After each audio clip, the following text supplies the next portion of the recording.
Jahrelang im Banne jener einzigartigen Gestalt stehend, die dem allgemeinen Zuge ihrer besten Landsleute folgend, in einer der fernen Weltstädte den luxemburgischen Traum von der Größe des inneren Reiches verwirklichte, an allen Quellen nach den unscheinbarsten Einzelheiten aus ihrem verborgenen Leben forschend und so in ihrem kunstbegeisterten Römerdasein die letzte Erfüllung einer unserer heimatlichen Sehnsüchte erkennend, habe ich mit der Laune des Verliebten und der Schöpferlust des Hingerissenen den Freund aller Renaissance-Gelehrten, den Mann des reinen Herzens, wie Erasmus von Rotterdam ihn zu nennen liebte, den berühmten und dennoch unbekannten Johann Goritz, der dem kleinen Dorfe Körig in der Geschichte des Humanismus einen Ehrenplatz für alle Zeiten zu sichern wusste, in seiner Furchtlosigkeit wie in seiner Bescheidenheit, in seiner geistigen Überlegenheit wie in seiner seelischen Klarheit vor den Augen seiner unwissenden Nachkommen beschwören wollen, damit in diesen dunklen Tagen der vergehenden Menschlichkeit seine Haltung als die wesenhafte unseres Volkes neu erkannt werde und vielleicht aus anderen Humanisten und humanen Geschöpfen unseres Erdreiches hinüberwirke in die bedrohte Gegenwart der ganzen Welt.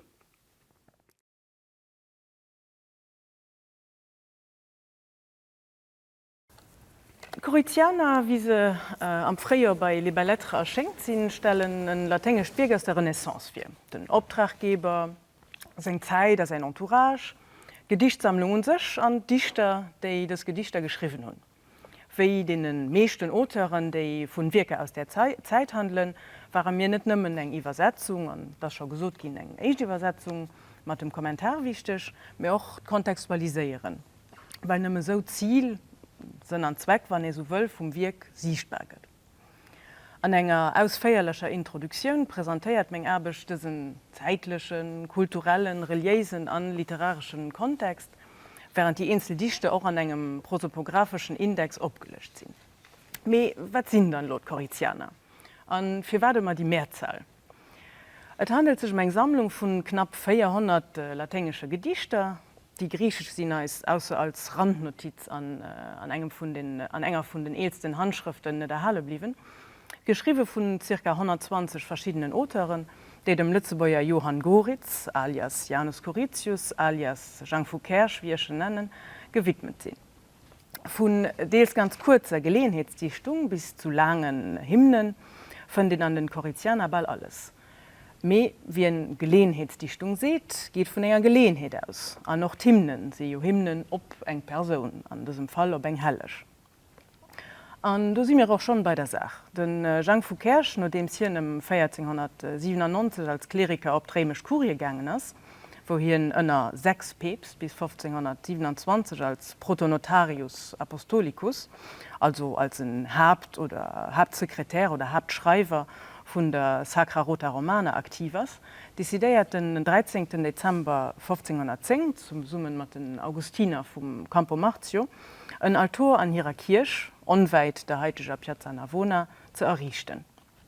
Ein Altar, den durch eine Skulptur von der heiligen Anna selbst tritt, einem Werk von Andrea Sansovino, an ein Jesaja-Fresk, von keinem anderen wie dem Raphael vervollständigt wird. Neben der zeremonieller Veranstaltung zu Ehren von der heiligen 1. Juli wird die Feier sehr durch eine poetische Manifestation, ein Banquet Poetique, ausgebaut, respektive vervollständigt, bei der Dichter aus dem Umkreis von Coritius hier Versen schenken, vierdrohen und noch kommentieren. Dem Coritius sei Feierdach, am echten Sinn, als dummer Geburt. Nur den religiösen Feierlichkeiten Moyes, wo auch schon Gebete, Remerciement an Gedichter und der Seil vom Sansovino Sänger Skulptur ubrucht gehen, invitiert den Coritius als sein Gast beim Trajansforum, er verwindet sein Gast sowohl intellektuell wie auch kulinarisch. Das Zweidelung, respektive Komplementarität vom 26. Juli, scheint doch ein Dose Jahren bestehen zu bleiben.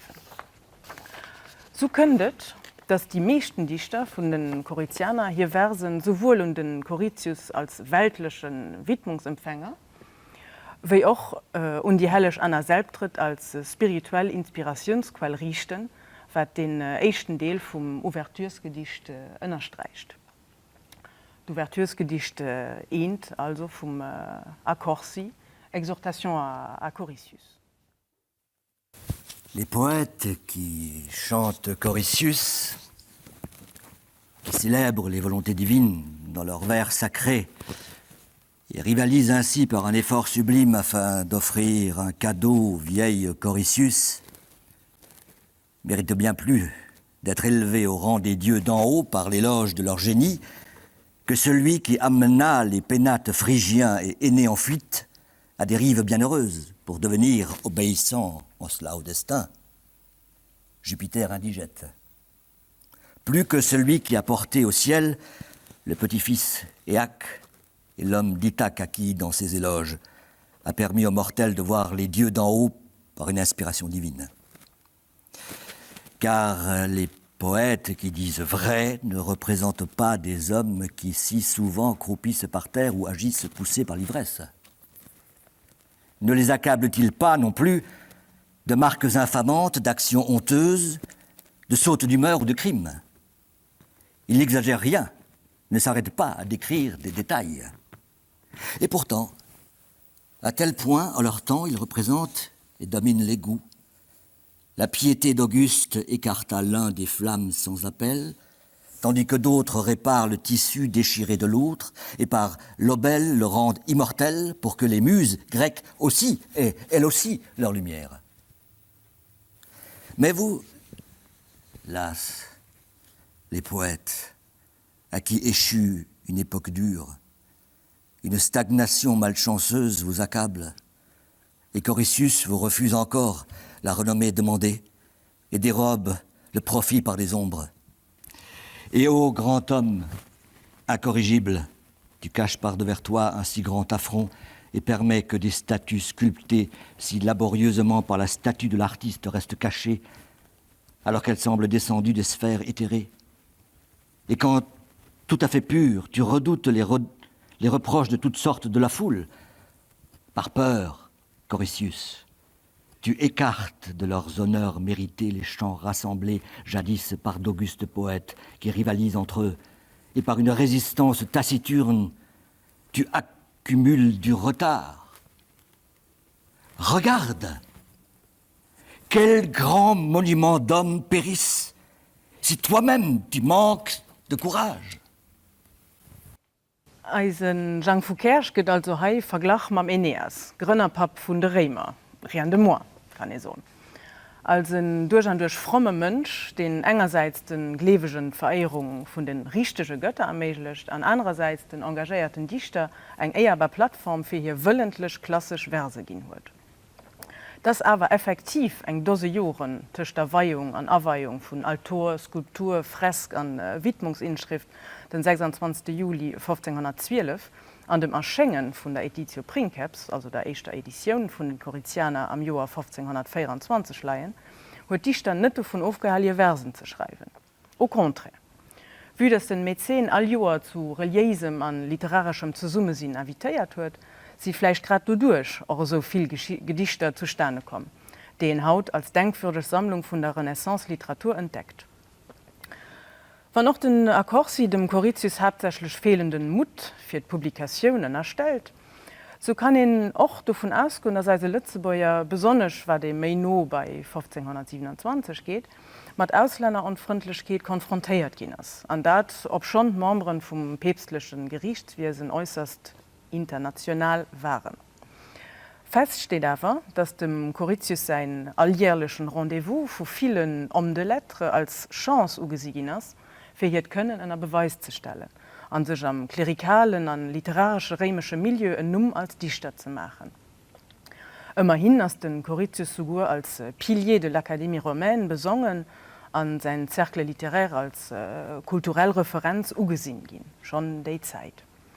So könntet das hier an viele Gedichte als Widmungsempfänger, als Mäzen und als Gönner, als ehrbaren und ehrliche Römer angesieget, was dem Sperulo seng Versen panegyrisch durchstellen. Wir gingen dann net den Extré, dat ganz Gedicht vom Francesco Sperulo heieren. Est-ce vraiment la Germanie que tu fis naître? Vraiment sur les crêtes du mont des Muses? Les déesses de l'Hélicon t'ont-elles versé le lait? Car la splendeur de Rome, Coricius, n'a rien d'étranger pour toi. Des chantres doués voltigent autour de toi comme les abeilles, autour des brins de thym au doux printemps. Ta demeure est-elle une ruche pour les poètes cultivés, et ton jardin est sacré pour les chantres? Non, sans doute ce n'est pas la borée glacée qui t'amena, bien plutôt Zéphyr qui t'éleva. La claire fontaine de la sagesse inébranlable a coulé plus abondamment dans ton cœur. Bienheureux que tu comptes les biens de l'esprit, ou que tu contemples la noblesse de ton cœur. Bienheureux si tu estimes les moissons équitablement réparties et les richesses de la vertu ton profit. Mais bienheureux 3 fois, 4 fois, davantage par les chants des poètes, car alors ta piété réclamait le don de la pierre pour les divinités.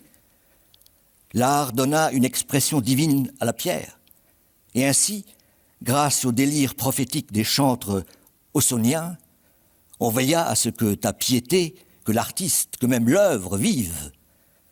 Car les Pierrides repoussent au loin les menaces du temps de la mort.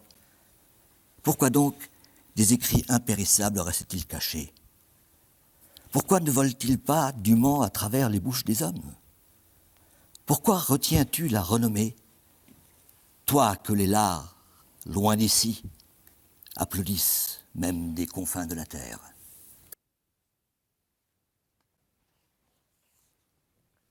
Laut Sperulo ënner anderen sinn Coricianer also eng Gedichtsammlung déi hiresgleiche Sicht als Kleinklammer, dats een kulturell an kulturellt Evenement seng Spuren och direkt an engem literarsche Wirk, wat quasi direkt veröffentlicht gëtt han erläst, ass an der Zeit effektiv éichter Seelen.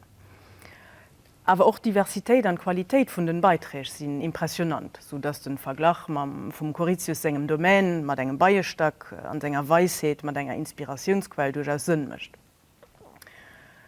Haifirteicht Zweezeiler, déi als Versus Korrelativi, als durchgemischten Satzdeler, wann so wëll, die poetisch an spielerisch Kreativitéit erstreichen vun verschiedenen vun den Coricianer, während die doropfolgend Ot die ganz deft vun der Ehrung vun der helliger Anna Selbtritt opweist. Coricius établit, Andrea exécute, Apollon décore. 3 hommes décorent 3 œuvres, par les faits, par l'art, par la lyre. La muse, la main, la piété, par la voix, la couleur, la prière, inspira, embellit, rappela, Zeuxis, les sanctuaires, Dieu. Par ce distique, on peut comprendre que de la manière suivante.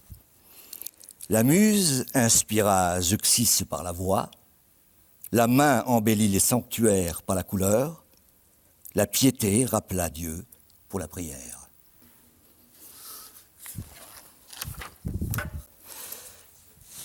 Salut, auguste colonne, refuge des dieux, sujet pour les poètes, œuvre d'artistes, espoir véritable et salut pour les mortels. Ô colonne 3 fois heureuse, refuge du ciel et des dieux véritables, non pas du vieux Jupiter ou des anciennes Cybèles et Vénus de Cythère, mais sanctuaire d'Anne, de Marie et du Dieu véritable.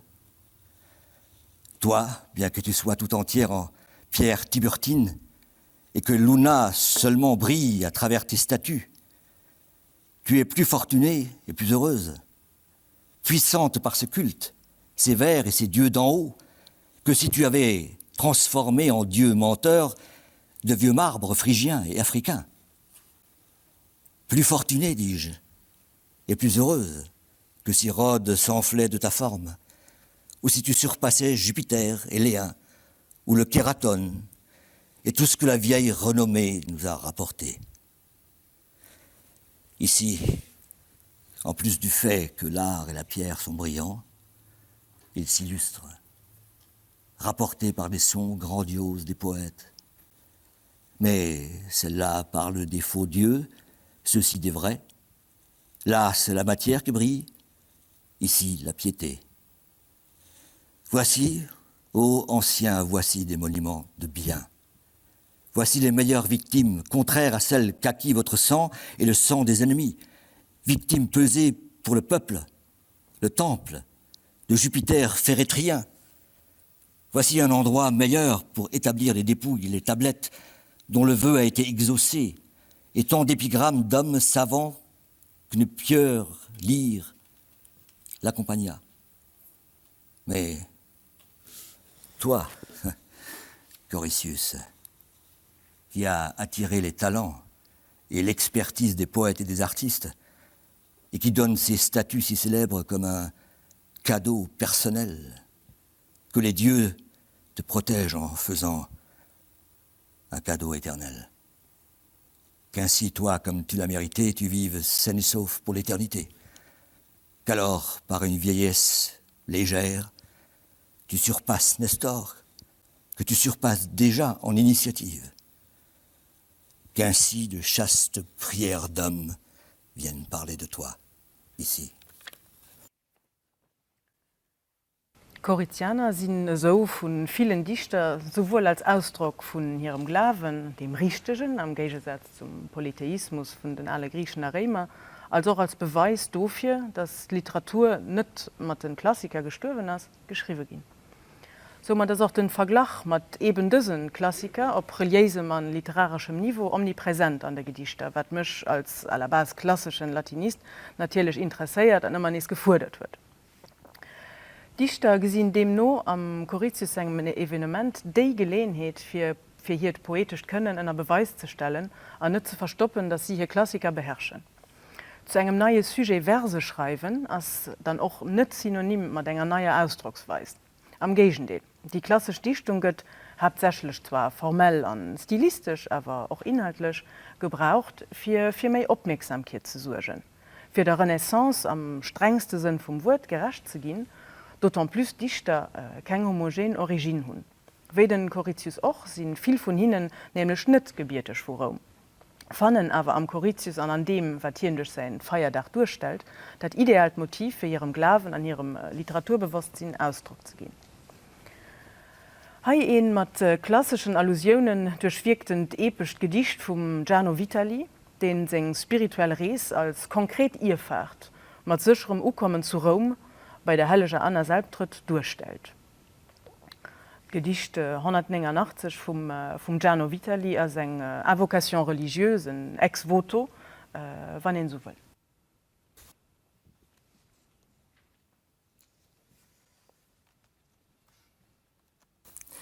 Moi qui, à travers la houle de la mer de marbre de Carpathos, fus ballotté vers les écueils resserrés des monts acro-céroniens, et à travers la mer agitée de Sicile, certain d'être saisi aussitôt par le naufrage et jeté contre les rochers en face des Syrtes, c'est chez vous que je me réfugie.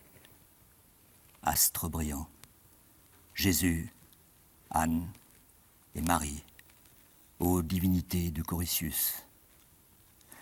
Car les terres furent cachées, la mer gonflée par-ci, par-là agite les débris engloutis par l'onde, contre les rochers en face des Syrtes. Déjà, la nuit étincelle de feu et de foudre. Sirius déchaîne sa rage contre le navire. L'heure gonflée, la force de l'Aquilon, saisissent les voiles par des bourrasques contraires, contre les rochers en face des Syrtes. C'est chez vous que je me réfugie. Astre brillant. De peur qu'englouti par le tourbillon, je me noie sans force, poussé par le tourbillon boréal et les pluies, les foudres qui frappent le navire de toutes parts, contre les rochers, en face des Syrtes. Eng Echtübersetzung von einem Renaissance-Gedichtband ist, wenn man so will, auch eng Irrfahrt. Zumindest zeitweise. Weil trotz gemeinsamen Objektiver sind die Einzelgedichte so verschieden, stilistisch, an inhaltlich, an so verschieden Davegrünnisch oder halt heinst du auch nicht, dass sie nicht mitgeht, immer nächstes Neues zu entdecken und dann durch Übersetzung und Kommentar auch zu schaffen. Aufschließend ging den Herr Wolf dann nach mein Favorit, ein Gedicht vom Aulo Orfeo Pellati, 4 Drohen. Ein Gedicht der Ziel von vielen, war nicht all den Renaissance, die schon nicht nur erwähnt, mir auch erreicht. Die Renaissance von der Literatur an ein engagiert Bewusstsein, dass am 16. Jahrhundert zeitgenössische Literatur nicht Manner wäre, das wie die von den Klassikern, aber sogar mehr. Wann Dichter Literatur fest sind an die richtige Gelegenheit Ginas. Den Pellati ist hier ganz klar und invitiert all Gleichgesinnten dazu, erstens die zeitgenössische Kunst an Literatur zu schätzen und zweitens darüber zu schreiben, respektive darüber zu schwätzen. Kurz, nicht der Vergangenheit not zu kreischen, aber sich die geirrten Kultur an Literatur unzueignen, für dann selber literarisch aktiv und somit modern Klassiker zu gehen. Que désormais notre époque cesse de déplorer les mérites distingués de l'art, les talents féconds des hommes et les grands poètes, et cesse de les juger, encore approuvés par tous. L'ancienne vertu est de retour. Le retour, les arts, avec les mœurs, et désormais les siècles retournent réparés avec de nouveaux lustres. Les choses ont une valeur. On proclame les éloges, les mots sont vérifiés par les actions et les actions par les choses. Une foi manifeste est accordée aux mots, les actions ne sont pas cachées. Quelle grande gloire que voici, voit-on au milieu de Rome, consacrée par la piété de Coricius, par l'art célèbre de Sansovino. Sous un triple aspect, la valeur de la race humaine fut jointe aux étreintes divines, salut suprême, et a révélé le divin enfantement stérile de la Vierge. Aussi, vois-tu, sous les traits du Père éternel, l'enfant Jésus engendré par la Vierge pure, véritable homme, véritable Dieu et roi des dieux et des hommes, représenté dans l'étreinte et sur le giron de la mère et de l'aïeul, reconnaître l'une et l'autre à leur doux sourire. Dites ce que les talents des vieux sculpteurs auraient pu davantage, cherchant à saisir par l'esprit des figures remarquables, à les travailler d'une main experte, à les concevoir avec un sentiment profond et à attribuer à la nature la meilleure parure, à les tracer, ou en bois, ou dans la cire, ou sur des tablettes lissées, que ne l'a pu le présent qui, en des figures en marbre, se met à animer les statues expertes et dignes de nos regards. Que notre jeunesse, notre époque se réjouisse, rétablit des pratiques antérieures, et que, bienheureuse, elle produise longtemps de tels disciples, qu'elle voit maintenant joyeuse, et qu'elle sera encore âgée. Et je prie pour ceci, ô Dieu d'en haut, tournez-vous vers les justes vœux pour que le genre humain, toute crasse et saleté déposée, resplendisse et soit enfin rappelé aux coutumes anciennes, que tout l'art et tout le cœur des artistes, à bon droit et mérite, se démènent de joie et reconnaissent leurs honneurs avec acclamation, que tous les cortèges désormais s'enorgueillissent et ensemble chantent l'éloge, les cortèges de Mercure, de la chaste Vénus, de l'élégante Diane, avec Jupiter, Phébus et Pallas, les siècles dorés de Saturne ressurgissent et le monde renaît dans toute sa beauté.